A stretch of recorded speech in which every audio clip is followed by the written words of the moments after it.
नमस्कार गाइस, कैसे हैं। मैं उम्मीद कर रहा हूं कि आप अच्छे होंगे। तो चलिए आज का सेशन में मैं लेके आया हूं 10th class math NCERT exercise 1.2।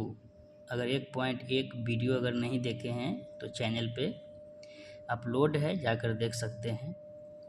आज है 1.2 का 1 क्वेश्चन नंबर 1 में 6 क्वेश्चन दिया हुआ है। ABCDE यानी 5 क्वेश्चन दिया हुआ है।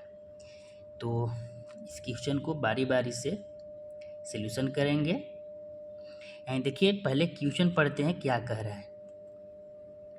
कह रहा है निम्नलिखित संख्याओं को अभाज्य गुणनखंडों के रूप में व्यक्त करें। यानी कह रहा है कि जो दिया हुआ प्रश्न है नीचे, जैसे 140 है, तो इसको अभाज्य गुणनखंड के रूप में कैसे व्यक्त करें।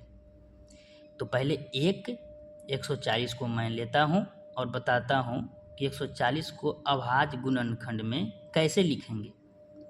ऐसे तो 140 दिया हुआ है, लेकिन कोई बोलेगा कि 140 को अभाज्य गुणनखंड ज्ञात करके बताओ। तो चलिए चलते हैं। जैसे सॉल्यूशन कितना का, 140 का, तो इसको अभाज्य गुणनखंड कहता है, तो इसको भाग देके बनाएंगे। चलिए, तो 140 है। अब 140 से काटेंगे। चलिए देखते हैं। 140 इसको 2 से भाग देते हैं। पहले 2 से चलेंगे। अगर 2 से 140 नहीं कटेगा तो फिर 3 से चलेंगे। अगर 3 से भी नहीं कटेगा तो आगे ऐसे ही संख्या बढ़ाते रहेंगे और काटते रहेंगे। तो पहले 2 से चलते हैं। तो 2 से भागा देंगे तो 7 दूनी 14, यानी कट गया। और 0 है तो 0 बिठा देंगे, यानी 70 मरतबे कट गया। तो यहाँ 2 से लगाएंगे तो कितना, 70, यानी 70 दूनी 140। फिर हम अब करेंगे 70 कितने से लगाएंगे, तो ये भी 2 से कट जाएगा। देख लो 70,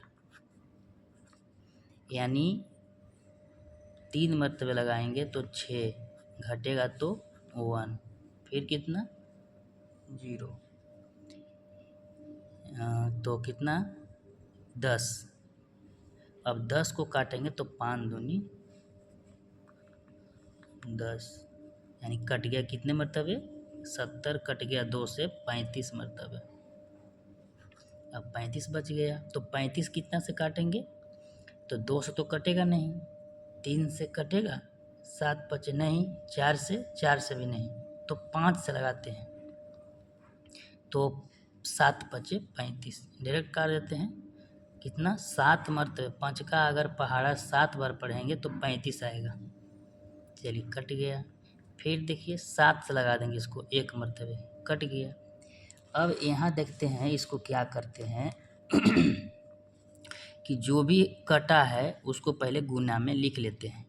तो 2 गुन्ने 2 गुन्ने 5 गुन्ने 7 गुन्ने और बराबर इस सब के गुना करने पर कितना आ जाएगा, 140 आ जाएगा। लेकिन इसको हमको लिखना है अब अभाज्य गुणनखंडों में के रूप में। तो अभाज्य गुणनखंड के रूप में कैसे लिखेंगे। अब देखिए यहाँ 2 की संख्या 2 गो है और 5 की संख्या 1 गो है और 7 की संख्या 1 गो है।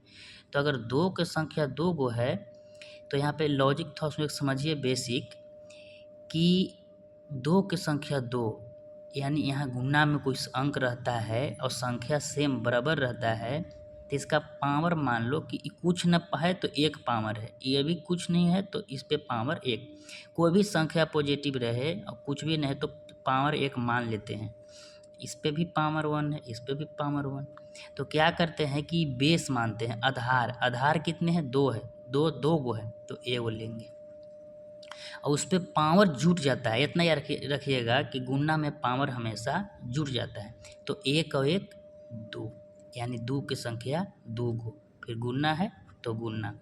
अब देखिए यहाँ 5 पे पावर 1 और यहाँ 7 पे 1, 7 पे पावर 1। यहाँ तो संख्या अलग अलग है तो कुछ नहीं करेंगे, यहाँ पे वैसे ही उतार देंगे, गुने 7 पे पावर 1 बराबर, ये आंसर हो गया।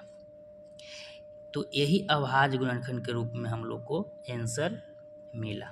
तो मैं उम्मीद करता हूँ कि आप समझे होंगे। फिर नेक्स्ट वीडियो में मैं 156 को लेकर आता हूँ।